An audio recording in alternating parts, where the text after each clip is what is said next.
to do this? Mike, are we good? Commissioner? The commissioner just emailed us and he's having issues getting into the meeting. Okay, let's see if we can get that cleaned up. Good morning, everyone. Morning.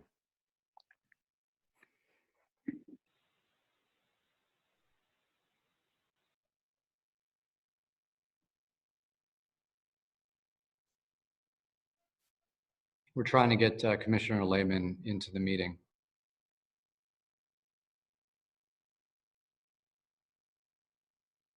Hi, Mayor, can you hear me? Yes. Is that the commissioner? All right. This is David. Yep.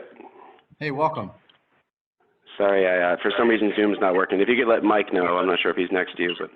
He's just gotten back to his desk. The commissioner is on the line. Morning. Great, thank you. Morning, Mike. So can I kick this off and then maybe hand it over to the team? That'd be great. Thanks, Mayor. Great, thank you. Thanks to everyone for joining. And I apologize, I can't stay on for the whole call because we have our morning staff meeting coming up pretty soon. But just wanted to start off by saying that today our goal here is to talk about economic development and some of the work going on to support our business community, and in particular the small and medium-sized businesses in New Haven, in arts and creative culture and communities, and storefront retail. I think it's been pretty clear that we're all going through some serious challenges, and our team is starting to do work under the umbrella of Together New Haven. It's all about supporting one another, buying local where possible, and also staying connected. Towards that end, we've created this economic resiliency task force, and the goal is to share resources, expertise, and create effective strategies that will bolster the ability of businesses and workers to adapt to the very unique, challenging situations that they're facing. And the goal of the task force is to help the business community survive today with innovative and collaborative strategies and rebound from this crisis even stronger. We have a great team on the line here. We've got Mike Piscitelli, Economic Development Administrator for the city, and Adriane Jefferson, who's our new Director of Cultural Affairs. And then we have a lot of other key partners. And when I turn the meeting over to Mike, he's going to introduce them. But I did want to underscore just my thanks not only to our Economic Development Department and the Arts and Culture and Tourism Department, but a lot of the local regional business experts, and that's EDC, the Economic Development Corporation of New Haven, Rex Development, Chamber of Commerce, Visit New Haven, Town Green, New Haven Town Green, Market New Haven, and the Greater New Haven Arts Council. And I also wanted to give a special thanks to Commissioner Lehman. I'm deeply appreciative of the state's recognition of just how much our community and our businesses need to survive during this period. It is clear that we will get out of this at some point, and making sure that we can bridge this gap and support many of the businesses that have almost in an instant lost nearly all of their income stream. Your recognition and support of that at the state level is deeply appreciated in New Haven, and I'm sure in many, many other communities in Connecticut. So thanks, everyone, and I'll turn it over to Mike. Great. Well, good morning, everyone. First and foremost, I want to say thank you to Mayor Elicker, Commissioner Lehman, all of our partners on the call, and to our media partners who made some time today. It's hard to even take a minute away from the magnitude of the COVID-19 pandemic. And across our team, I think we want to first by starting to extend our thoughts and best wishes to many of the people in our community who are directly affected by the crisis, and maybe going through healthcare or other specific personal issues. And then on the economic side, of course, we are working with any number of businesses and their employees who are also affected through economic injury. To give you a sense as to why the mayor mentioned brick and mortar in particular and small business, it bears noting how our economy is structured in Greater New Haven. We have approximately 300,000 jobs in the region. We have some steady anchors in eds and meds, there are 31,000 jobs directly related to higher education in our region. And you could follow the cascade from higher education right through to the support services, hospitality, brick and mortar storefronts, hotels, events. So you can see why the significance and how it was so important for many of these partners to come together to support people throughout a very large supply chain, supporting that economic base. We're going to go through a short presentation deck today. The deck is mainly just to anchor our conversation, to give you a sense for some early and very important starting points. As the mayor had said, staying connected, buying local are key aspects to what everyone on the team is working on. And also the fact that we do not see one front door or one consolidated portal or a clearinghouse associated with this crisis. The challenges are everywhere. So one thing we're working very hard on as a group of partners is to make sure that we put the customer in the middle of the conversation. And regardless of which front door you pick, we're going to be able to serve them as best we can in an ever-changing and fast-moving environment. So with that, as an opening comment, let me share the screen. And I'm going to pop open just a brief presentation deck that we are going to walk through, and then this will be made available to you as we go forward. Below are just some of the partners that have come together. I would add to this list strong support from our neighborhood commercial districts, Westville not least among them, many of our innovation sector collaborators like CoLab and the Elm City Innovation Collaborative, as well as Yale University Properties, all rallying around three broad mission points: supporting and promoting local business, providing the very best technical assistance and direct support where possible so that we have a good measure of economic resiliency, and staying connected. And to the point you hear from the mayor and the governor quite frequently, there are no borders to this crisis. We are New York, and we are one region working on this together. I think it's very important to recognize that many of our treasured local businesses, the people we grew up with, made our lives special for so many years, have been at the forefront of responding to the crisis and leading by example. And we've picked out just a couple of those examples here.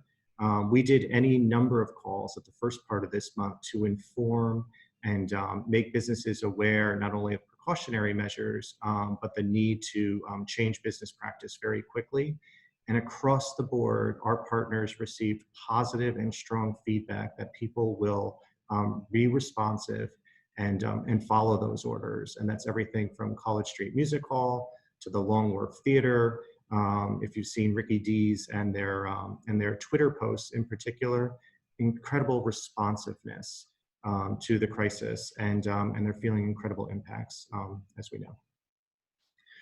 With that, you see a number of emerging and very strong, well-resourced strategies coming together at the federal level and at the state level.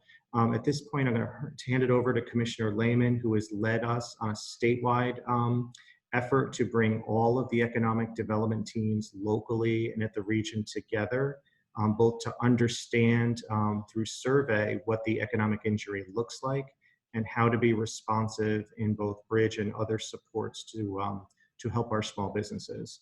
And with that, I'd like to open up the conversation to Commissioner Lehman for both remarks and a little bit more detail on these programs.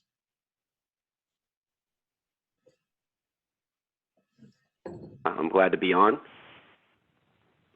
Mike, can you all hear me all right? Yes, you're good. Perfect. Okay. So just a quick few things as it relates to some of the funding alternatives that are out there, and I'm sure many have heard some of this, but if not, I'll probably reiterate a little bit of it, but I will try to be as concise as possible. First and foremost, just last night we announced at the state level a $25 million, what we're calling a Connecticut Recovery Bridge. So it's a 0% loan with an up to 1.5 year term. Basically with the goal to provide very short-term liquidity to companies that need it. We understand how difficult the revenue environment has been, with business basically falling off in many, many areas. So this is an alternative to basically get operating cash flow, or a loan for operating cash flow for up to 3 months. We are capping these loans at $75,000, so we expect to do between 500 and 700 of these loans here over the next couple weeks. But the thought was to provide, again, flexibility and liquidity in the short term, alongside some of the other alternatives that are out there. So that the website is now up, and folks that are interested in this program can apply. We're trying to make it streamlined as easy as possible, but given there's some remote working, we're still working through some of the logistics there. But we're up and running, and we expect to turn these around very, very quickly.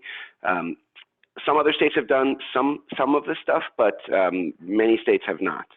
So, you know, Connecticut is unique in trying to offer this as another tool in the toolbox to our small businesses, and businesses who are up to 100 employees are eligible. That's where we're drawing the line here. I do want to make a couple comments on what's referred to as the payroll protection plan, and this is the $350 billion, part of the $2 trillion stimulus, which is coming out of Washington. And I believe the Senate passed it last night or early this morning, and it'll go over to the House. But this is probably the biggest tool in the toolkit. And these are loans that basically will convert to grants. And the way these loans are being sized, it's 2.5 times monthly payroll for businesses up to 500, or that meet the SBA definition of a small business in their specific industry. And you do need to maintain payroll based on your February 15th payroll. So if businesses have laid folks off, they'll need to rehire those folks. But then if you maintain that payroll for a 2-month period, you are eligible for that loan to be fully forgiven from the federal government. So that is obviously a very powerful tool in terms of really a grant for businesses to maintain payroll for a 2-month period. And the way that is going to be dispersed, it's going to be through our banks here in Connecticut. So look for more details on this. It needs to obviously pass the House and then get signed into law.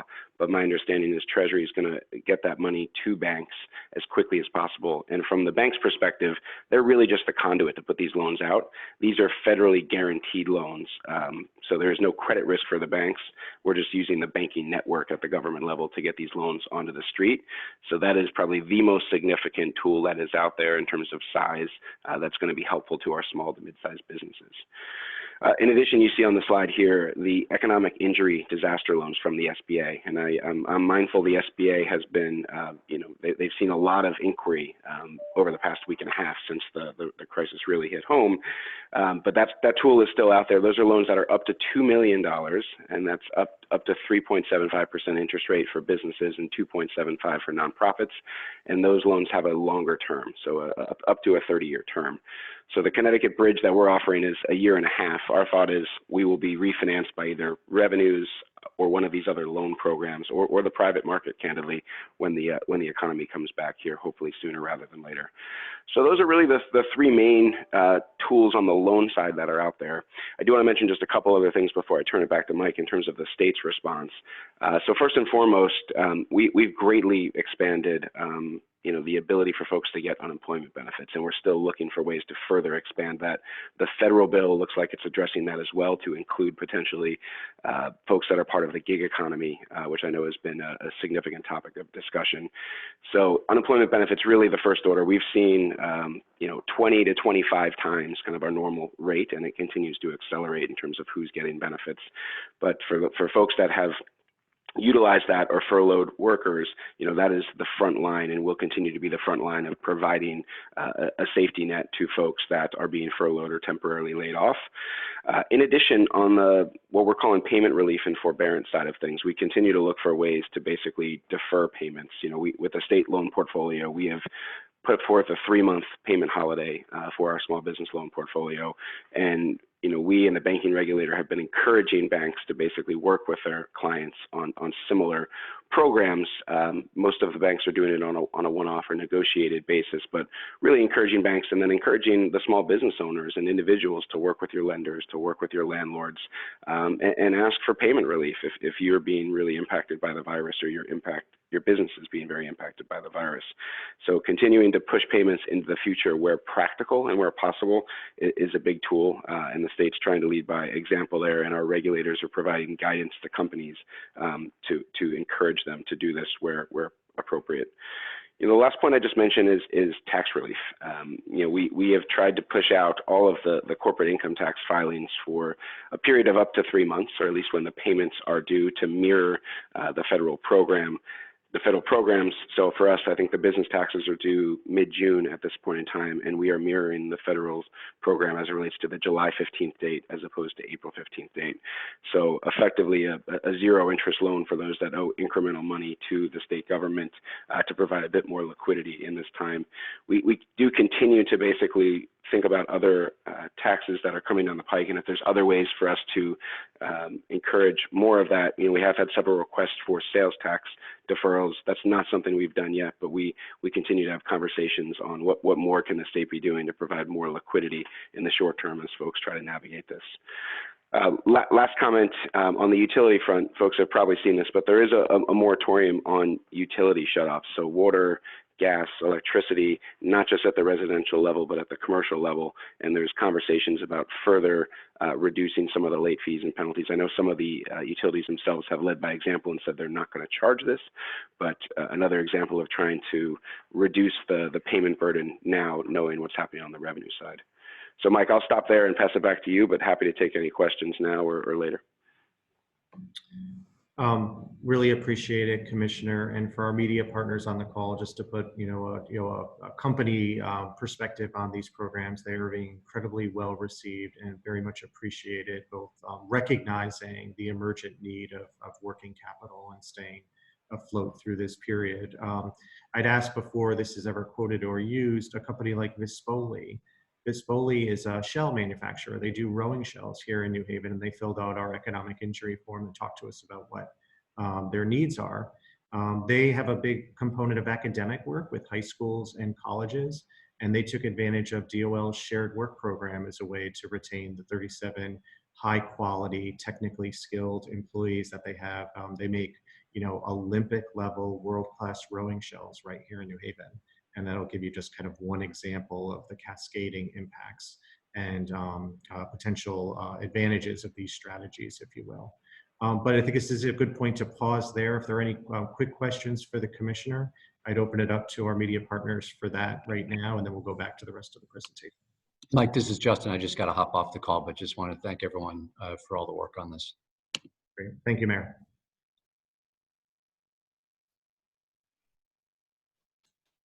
Okay, let's keep going.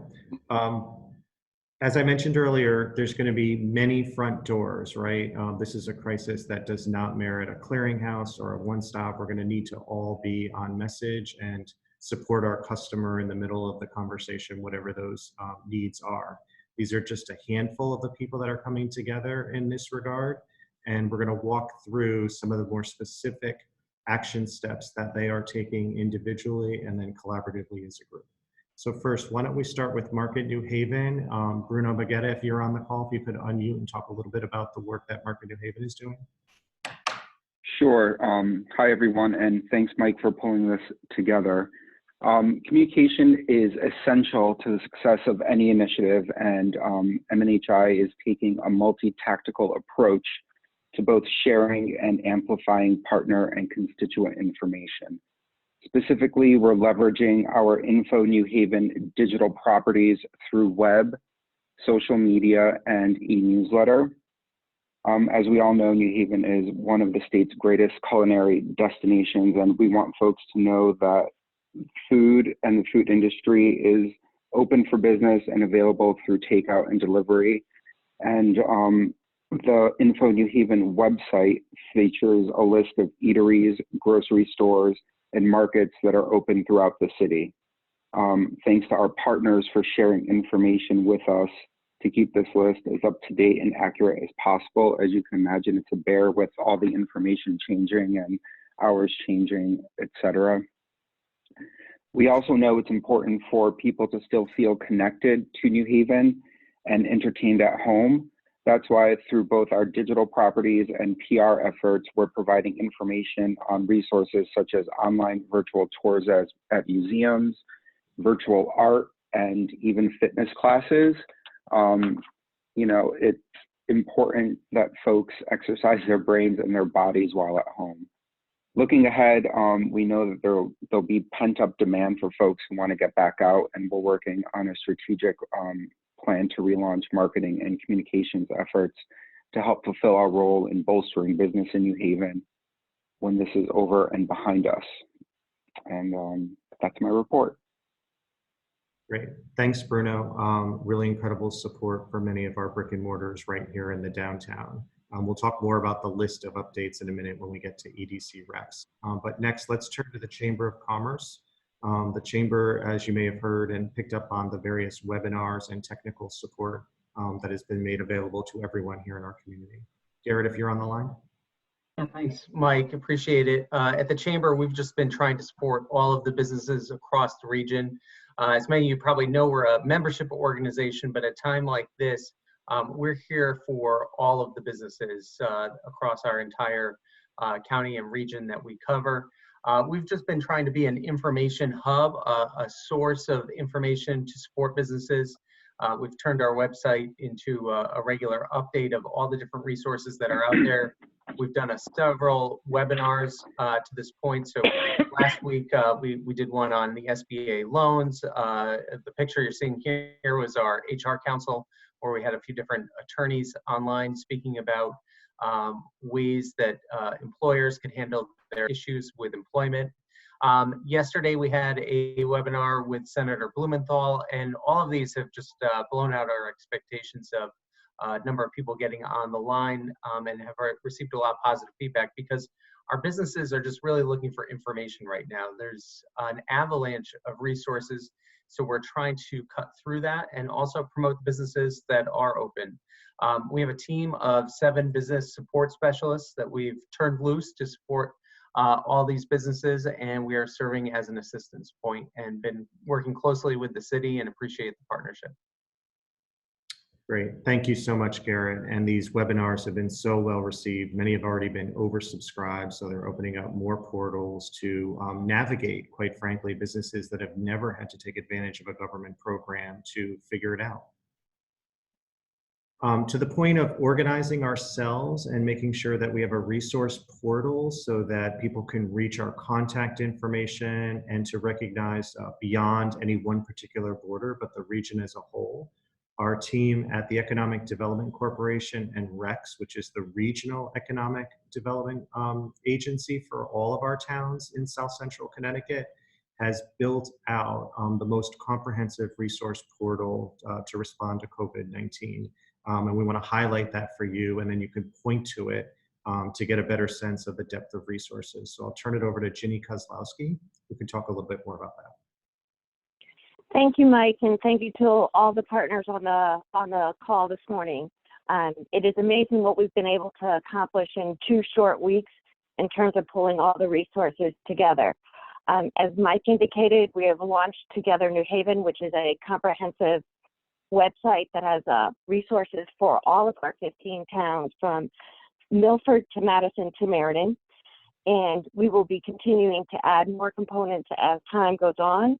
And I want to thank the businesses who have stepped up to our numerous emails.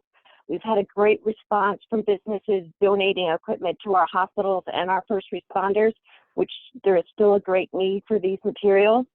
And for manufacturers that have reached out, that want to get into the supply pipeline, and we are working with them to make that a reality.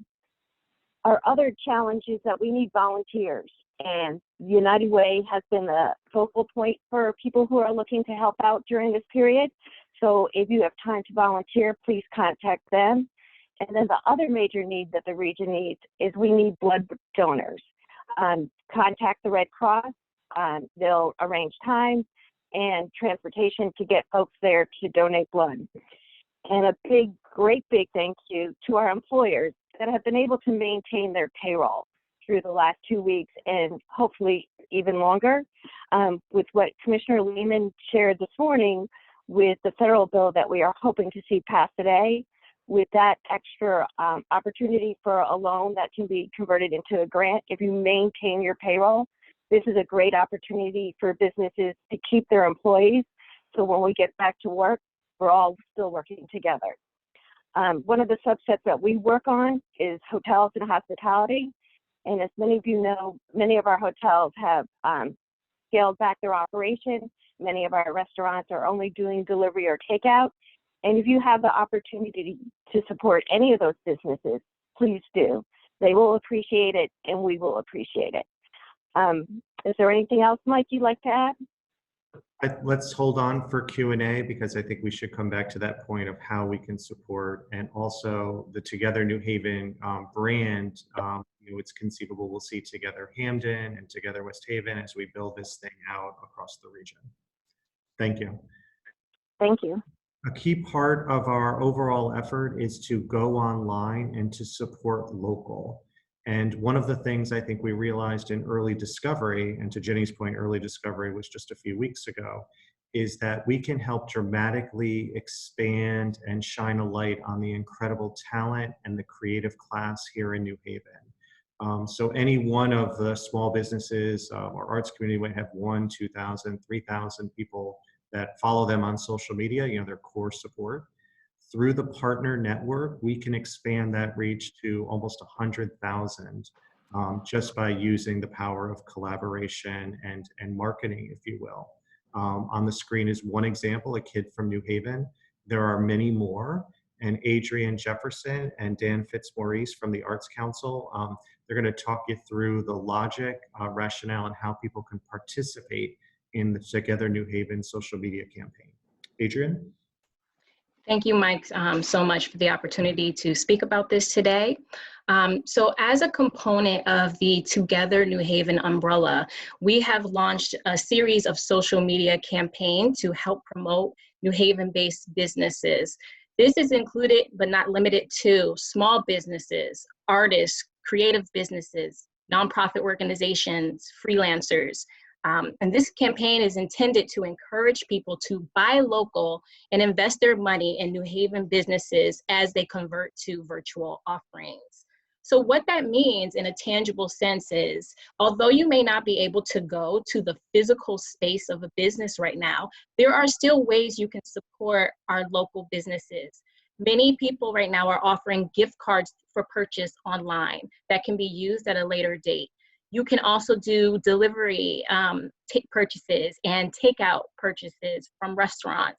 You can also do masterclasses from artists and creatives. And there's so many offerings right now online that you can tap into as our business community is having to adapt and move over to virtual offerings. We've had a lot of people participate so far. I would say we just launched a few days ago, and we have a multitude of people and businesses coming in, sending us their personal messages. You see here, a kid from New Haven, he has a personal message on the slide about being born and raised in New Haven and how he started his business here and he wants to win here in New Haven and to please tap into his online offerings. So those are the messages that we're getting from many businesses throughout New Haven. They're sending us a personal picture or a picture of them and their team, sometimes a picture of their logo of their business for us to put under the Together New Haven brand. In addition, they're sending us links, and those links go directly to their virtual offerings. We are using the hashtag Together New Haven on every social media platform that we're on: Twitter, Facebook, Instagram.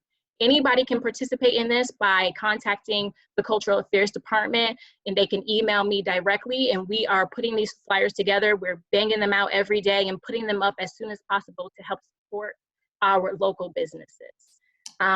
With that said, I'm going to segue to talk a little bit about what we're doing specifically for the creative sector community. We have put together a number of different resiliency programs for our creative sector. One of the programs is the New Haven Creative Sector Relief Fund. This fund was designed to support and assist with low-income individual artists in the gigging community, as well as small nonprofit organizations whose operating budget is $500,000 or less. I'm going to ask our partner, Daniel Fitzmaurice from the Arts Council of Greater New Haven, to chime in. Thanks, Adriane. Yeah, so this is gonna launch today between the Cultural Affairs and the Arts Council. And what I think is really exciting about this is this puts New Haven area up with a lot of our other much larger cities who have jumped in across the country to provide immediate, fast relief to those who need it the most in our sector. So what this means is that if you're an individual creative who's lost gigs, you can apply to get this gift.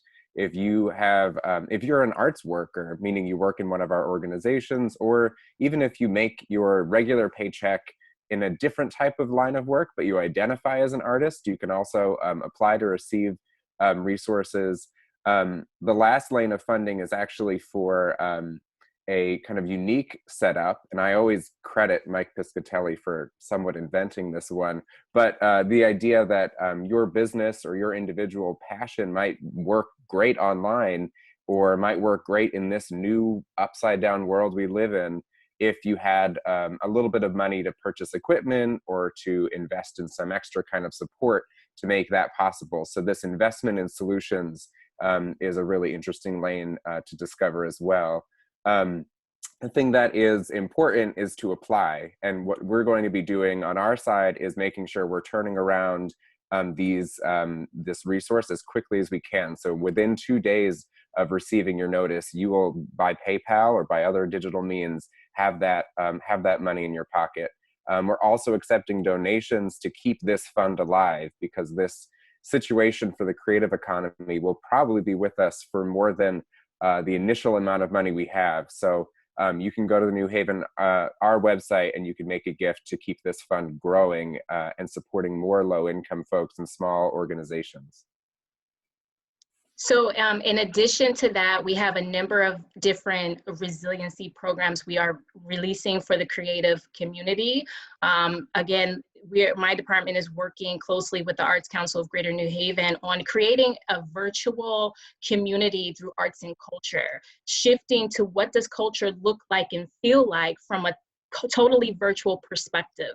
So we're looking at how we can engage through arts education, how we can create an aggregated list of different virtual offerings from our creative community right now online, and have a schedule that people can actually follow to tap into these different offerings.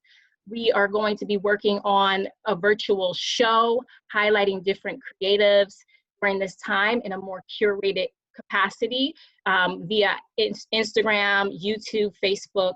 We're also going to be doing some challenges like #ArtsChallenge. We're seeing that challenges during this time is becoming a very popular thing. So we want to tap into that to hopefully engage people in participating in the arts and keeping people's spirits high.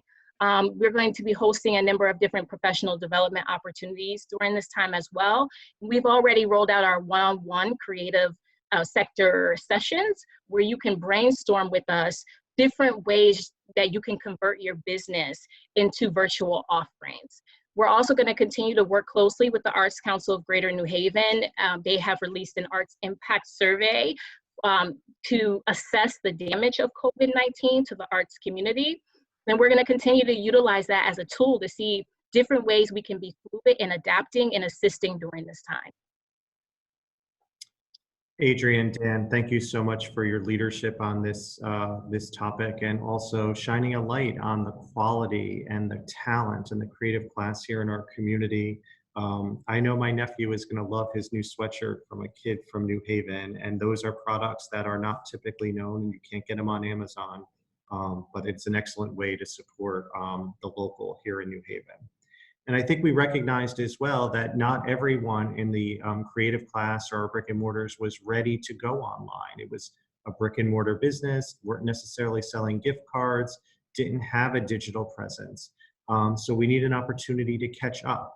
And we've talked extensively with the Town Green Special Services District, one of our key leaders in this space, and has helped businesses go online in the past. And Wynn's going to talk to you a little bit about an emerging program called the Digital Marketplace. Wynn.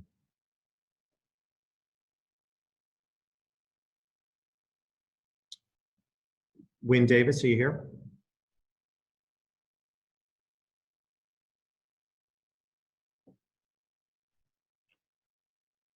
Downtown. Hey, Mike, can you hear me now? Hear you. Hi, Wynn. Hi, wonderful. Michael, thank you so very much. Once again, I'm Wynn Davis, the Town Green Special Services District Executive Director. We represent over 350 property owners in downtown New Haven. And we have been working really hard to help get some of our longtime brick and mortars into the digital marketplace. And to Mike's point, some businesses prior to this health emergency and economic shutdown were not really focused on any digital marketplace. Now is the time to focus on that. So Town Green is looking to work with all of our partners in the city, our other special service districts and neighborhood champions to help our business community in our district, but also New Haven-wide, get online and begin to sell e-gift cards. That is one way that the community can immediately support the local businesses. Buy a gift card, you know, pay for services or products now, and when things get back to normal, come on down to New Haven and you can spend that money, or you can spend it online. The second piece of what Town Green is working on with our partners is sort of an online community marketplace that would dovetail with the Together New Haven initiative and offer our small businesses all over the city an opportunity to put a select number of products online at a common marketplace that Town Green will work to create over the next week or two. So we're very, very excited about these initial programs to answer some of the really deep issues affecting our community here.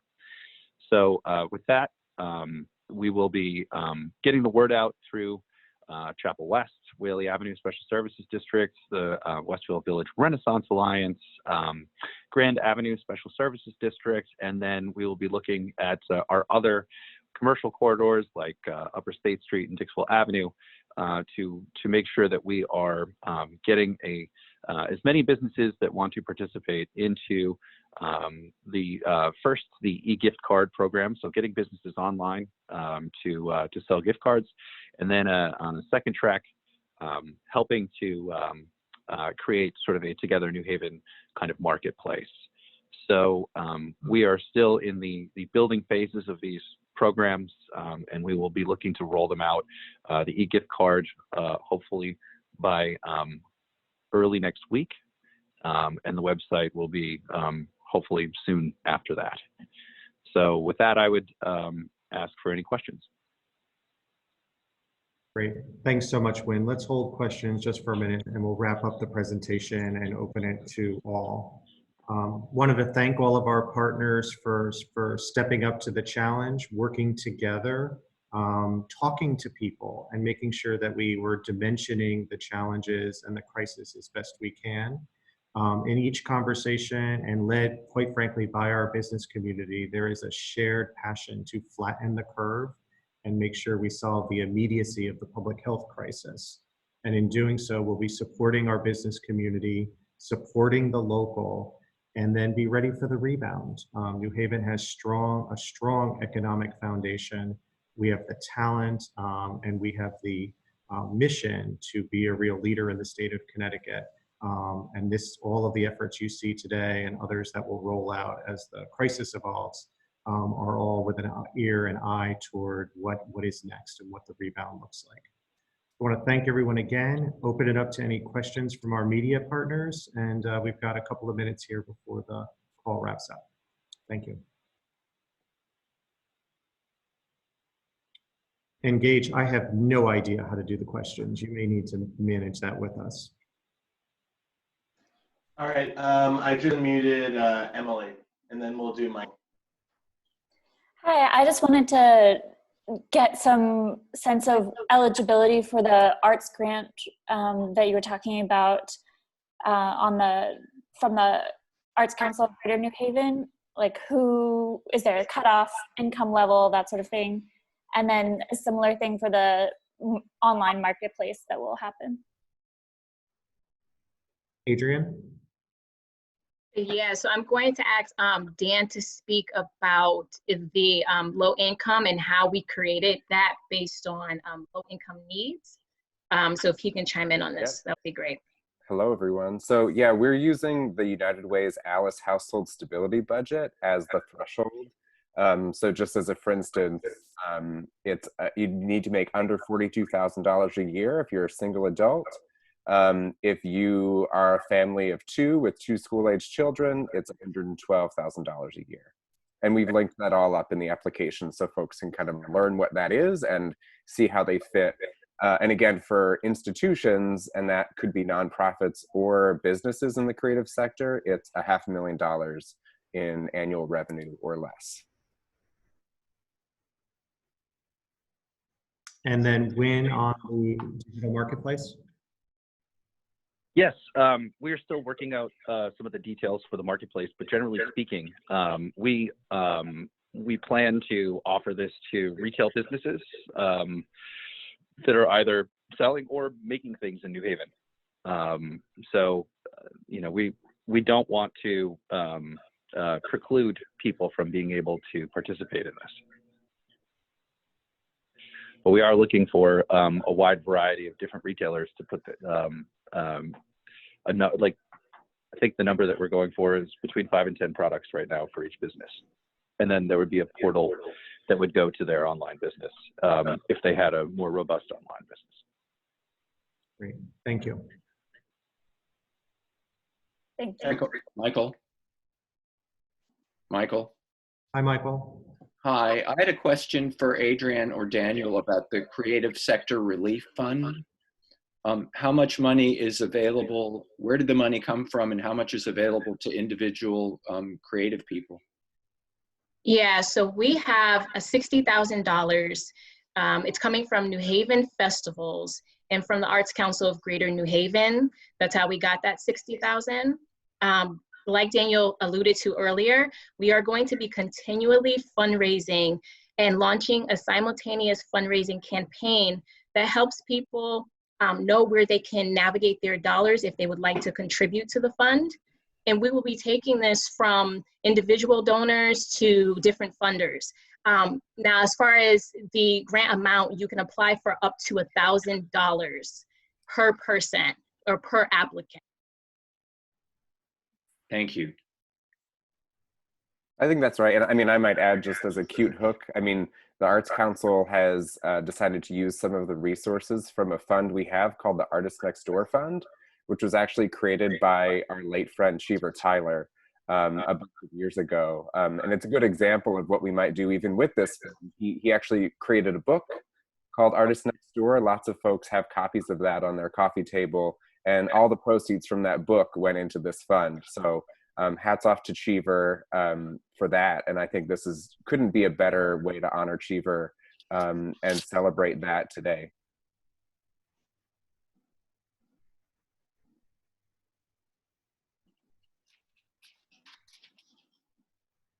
Not seeing a hand raised. Engage.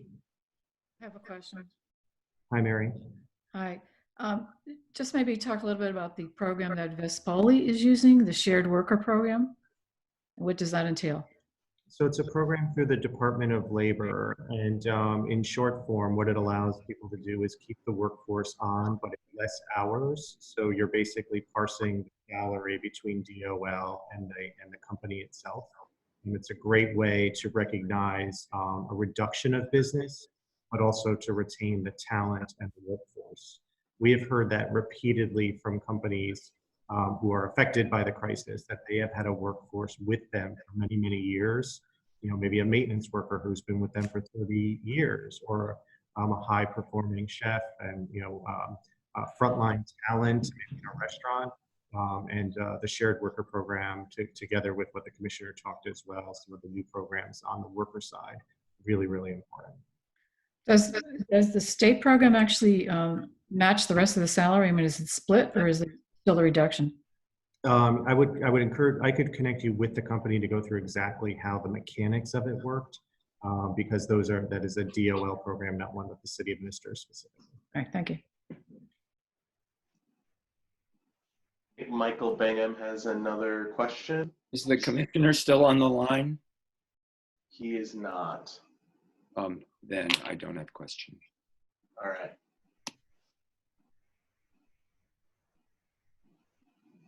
Any other questions from folks?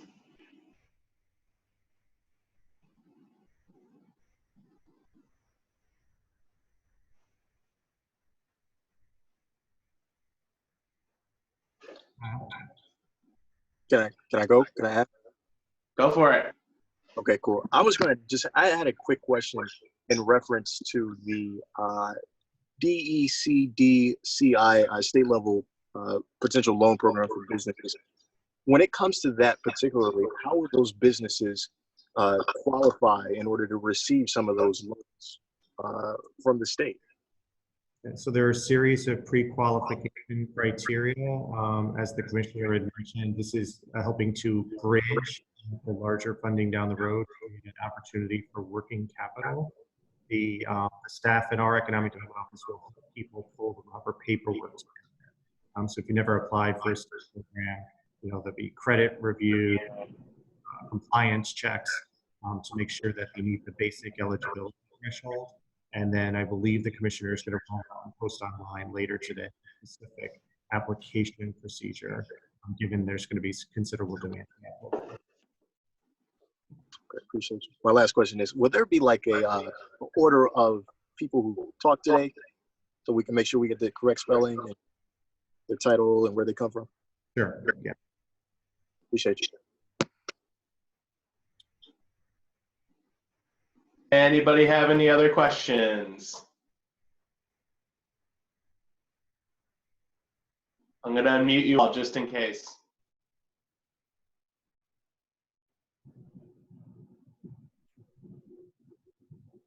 Yeah. Well, all right, here we go. Thank you.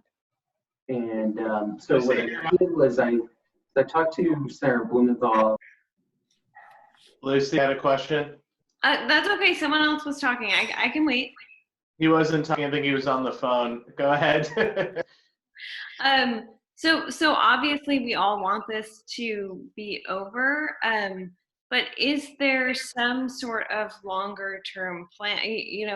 Current epidemiological data is saying this could be cyclical. That was the report last night. And also that this could go into fall. Some school districts are saying that this looks like it may go into fall, and they're even talking about closures. That's in other states. And so what does this look like if it's a long game from an economic development perspective? And Adriane, I would love to have you chime in both on the one-on-one sessions, and also like $1,000 is fantastic, but what does this look like in the long term, especially for folks who are already struggling in the gig economy?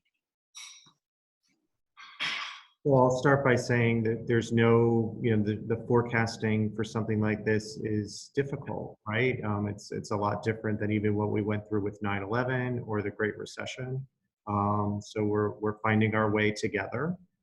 Can't give you any accuracy on a forecast, which is why I think all of our messaging with the business community is to follow the lead of public health right now and do make our very, very best efforts to flatten the curve so that some of the cascading scenarios that you just described don't come to fruition. But I think you even saw, yesterday's bill that came out of Congress was something like half the federal budget. So it gives you a sense for the magnitude and scale of the assistance forecast. And I'll let Adriane talk a little bit more about the incremental nature of this step, and there will be more steps based on how the needs evolve. Yeah, so thank you for that question, Lucy. We understand that, $60,000 is not a lot, right? Everybody's hurting right now.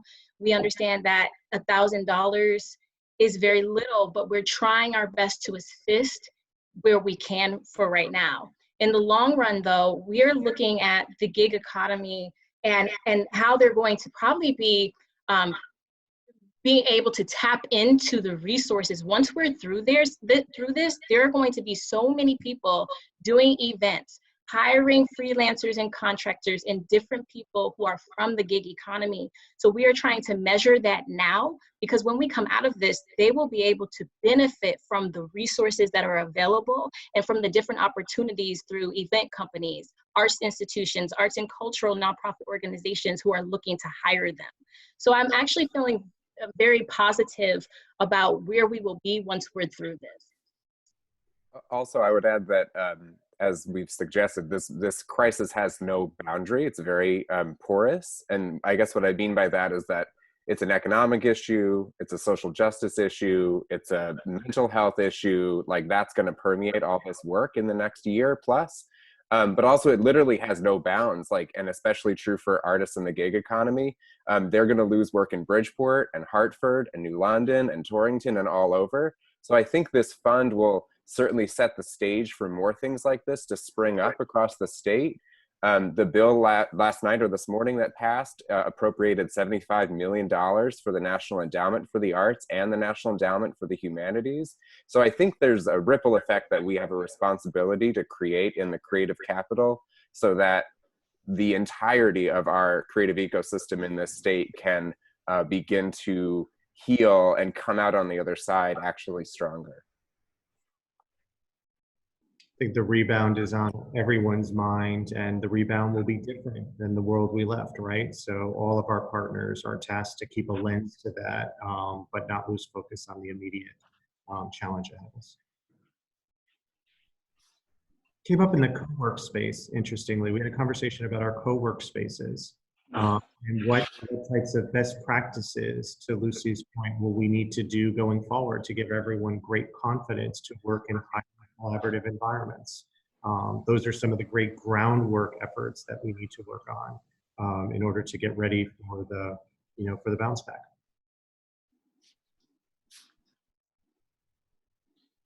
Any other questions, folks? Lucy, does that answer the question? Yes, thank you. All right, I'm gonna put you back on mute. If you are in video, can you just raise your hand if you have any questions? If not, we will end this. We've got a pretty busy day today. It's going twice. Well, thanks everyone. Really appreciate your time today, and thank you, Gage, for helping us organize it. Anytime. Thanks everyone. Have a good day.